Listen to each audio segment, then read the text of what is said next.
আসসালামু আলাইকুম। আজকের সর্বশেষ সংবাদ জানাবো আমি নুসরাত। প্রথমেই জানিয়ে দেব সংবাদ শিরোনাম।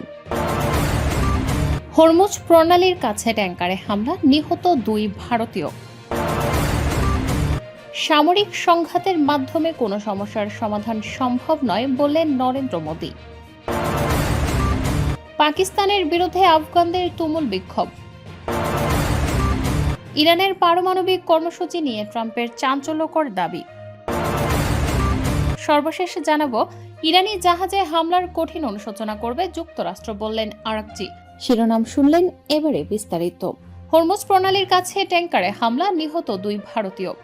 যুক্তরাষ্ট্র, ইসরায়েল ও ইরানের মধ্যে চলমান উত্তেজনার মধ্যে হরমুজ প্রণালীর কাছাকাছি ওমান উপসাগরে একটি তেলবাহী ট্যাংকারে হামলায় 2 ভারতীয় নাবিক নিহত হয়েছেন। নিহতরা হলেন ক্যাপ্টেন আশিস কুমার ও ক্রু সদস্য দলীপ সিং।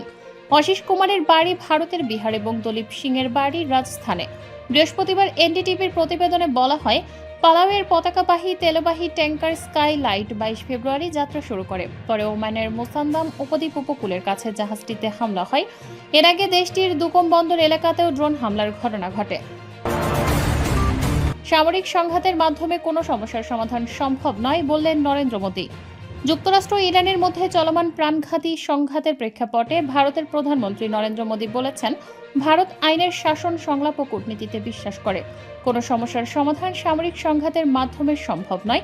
বৃহস্পতিবার ফিনল্যান্ডের প্রেসিডেন্টের সঙ্গে যৌথ সংবাদ সম্মেলনে মোদী এই বক্তব্য দেন। নরেন্দ্র মোদী বলেন, ভারত ও ফিনল্যান্ড আইনের শাসন, সংলাপ এবং কূটনীতিতে বিশ্বাস করে। শুধু সামরিক সংঘাত দিয়ে কোনো সমস্যার সমাধান করা যায় না, তাই ইউক্রেন হোক বা পশ্চিম এশিয়া। আমরা দুদেশেই মনে করি যে বৈশ্বিক প্রতিষ্ঠানগুলোর জরুরি সংস্কার প্রয়োজন। পাকিস্তানের বিরুদ্ধে আফগানদের তুমুল বিক্ষোভ। সীমান্ত প্রদেশগুলোতে শত শত আফগান পাকিস্তানের বিরুদ্ধে বিক্ষোভ করেছেন। তারা বেসামরিক মানুষ হত্যার অভিযোগ তুলে প্রতিবাদ জানানো, সীমান্তে লড়াইরত নিজেদের সেনাদের প্রতি সমর্থন জ্ঞাপন করেন। খবর বার্তা সংস্থা এএফপির প্রতিবেদনে বলা হয়েছে, বিক্ষোভকারীরা সেনাদের গলায় রঙিন ফুলের মালা পরিয়ে দেন। জাতিসংঘের তথ্য অনুযায়ী প্রতিবেশী 2 দেশের মধ্যে 1 সপ্তাহ ধরে চলা সীমান্ত সংঘর্ষ কয়েক ডজন আফগান বেসামরিক নাগরিক নিহত হয়েছেন। বাস্তুচ্যুত হয়েছেন আরও কয়েক হাজার মানুষ। ইরানের পারমাণবিক কর্মসূচি নিয়ে ট্রাম্পের চাঞ্চল্যকর দাবি। ইরানের পারমাণবিক কর্মসূচি নিয়ে চাঞ্চল্যকর দাবি করেছেন মার্কিন প্রেসিডেন্ট ডোনাল্ড ট্রাম্প। তিনি ইরানে হামলার বিষয়ে বলেছেন, আমরা যদি 2 সপ্তাহের মধ্যে আঘাত না করতাম তাহলে তারা একটি পারমাণবিক অস্ত্র পেয়ে যেত।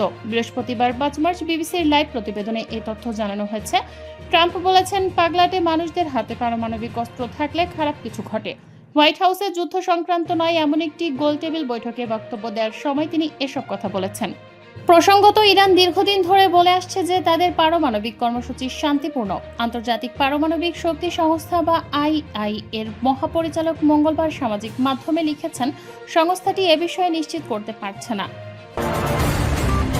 ইরানি জাহাজে হামলার কঠিন অনুশোচনা করবে যুক্তরাষ্ট্র বললেন আরাকচি। আন্তর্জাতিক জলসীমায় ইরানের একটি যুদ্ধ জাহাজে মার্কিন হামলার তীব্র নিন্দা জানিয়ে ওয়াশিংটনকে কড়া হুঁশিয়ারি দিয়েছেন ইরানের পররাষ্ট্রমন্ত্রী আব্বাস আরাকচি। তিনি স্পষ্টভাবে জানিয়েছেন, যুক্তরাষ্ট্রের এই হঠকারী পদক্ষেপের জন্য তাদের ভবিষ্যতে তিক্ত অনুশোচনা করতে হবে।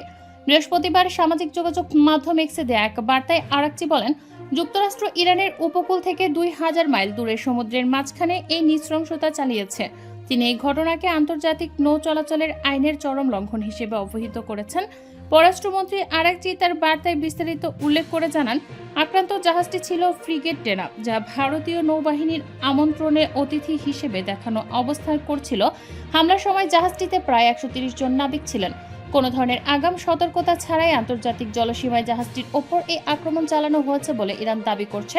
আরাকচি তার বার্তার শেষে অত্যন্ত কঠোর ভাষায় বলেন, আমার কথাগুলো লিখে রাখুন। যুক্তরাষ্ট্র যে নজির স্থাপন করেছে তার জন্য তাদের তিক্তভাবে অনুশোচনা করতে হবে।